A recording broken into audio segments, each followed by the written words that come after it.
A lot of chatter about interest rates and home values and that kind of stuff. Josh, why don't you shed some light on that for us? Yeah, interest rates. Interest rates are the biggest topic. Anyone who talks about real estate, it's all about the rates. Yeah. You know, values are going up, it's all about the rates. And everyone tries to be, I feel like, an expert on the rates.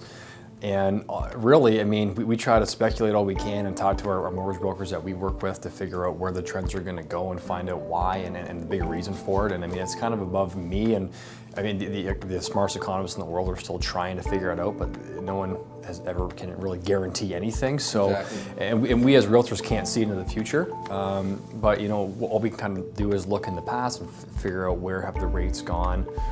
You know, from a historical standpoint, and I mean, I think on average since the beginning of interest rates, I think the average around between 5% and 7%. Yeah, and we're not quote us on that, but I mean, if you look at the data, I mean, it's right in there, right? Yeah, so we got a long way to go to even hit averages. Yeah, we've seen the graphs on it, so we're well below. We're at historical lows, so you know the natural cycle of rates are obviously going to be that they're probably going to come back up once. You know, I think right now we've just entered our fourth net loss as North America, which I think has helped keep the rates a bit low. But you know, as that gets a bit better, they're saying the rates are supposed to come back up, and obviously when rates come back up, the issue is when people refinance. You know, they may have bought a house when the rates were at 2.5% or 2.7%, which has been happening over the last little bit here because rates have dropped. And when they go to refinance in 5 years, their income stayed the same, but money's more expensive. That's where it squeezes the marketplace. Yeah. So, you know, you try to, the biggest way we can do is when we help somebody buy a property, they go to the bank and the bank gives them, okay, you're pre-approved for $300,000.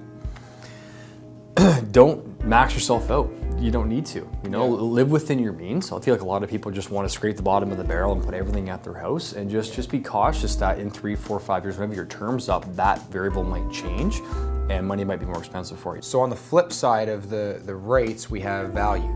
And when you look at value in Canada right now, for instance, we just posted an article on our Facebook page. You can go have a look at it. For June 2015, you know, Vancouver's sitting up there around 927,000 for values and prices. And we're looking at London being around 236, right? You know, that right there just shows the difference between what could happen if rates do go up.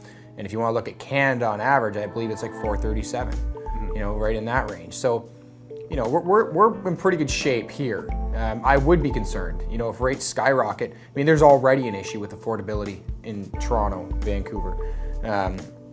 You know, who can afford that, right? I mean, I don't care how much money you make. I mean, you got to be very, very well off to afford that if the rates are this low. So I would say, yeah, I'd be a little concerned. But you know what, though? Even with that being said, people have been saying that about Toronto for years, you know, Vancouver for years, but we haven't seen it yet. We haven't seen it yet. Right? Yeah. It's desirable in the world. People like living there, and you know, I believe Toronto's the most immigrated city in the world. I mean, I don't know that for sure, but I know it's definitely up there. Yep. So at the end of the day, you know, if people keep coming and people keep spending the money, well, that's all that matters. So that's a little bit of the flip side of the rates, right? Yeah, the rates, yeah, for sure. So again, just comes down to your affordability. Rates are good now. Just be careful when you buy a property. Don't push it. You know, unless you anticipate a nice spike in your income over the next 5 to 10 years. Just stay within your means and kind of feel it out. I mean, us as realtors, we buy homes. If the market crashes, we're all in this together. And we go down. Exactly, and we see people all the time that are really afraid to pay even what they might feel current market value is because they're trying to predict the future and say, well, there's no way I'm paying near that asking price, or that's way too much because you know the market's not going to be that strong when maybe I want to go sell it in 5 years. It's like, well, you don't know that, we don't know that, but be cautious. You know, same as the stock market, right? I mean, if you're in it for the long haul, there's no sense trying to time the market. No one will ever time the market. The best time to get in the market's right now. If you lose, I mean, historically you just don't really lose in real estate, right, long term, but nobody can time the market in the stock market, nobody can time the market in real estate, and if they tell you they can, they're lying.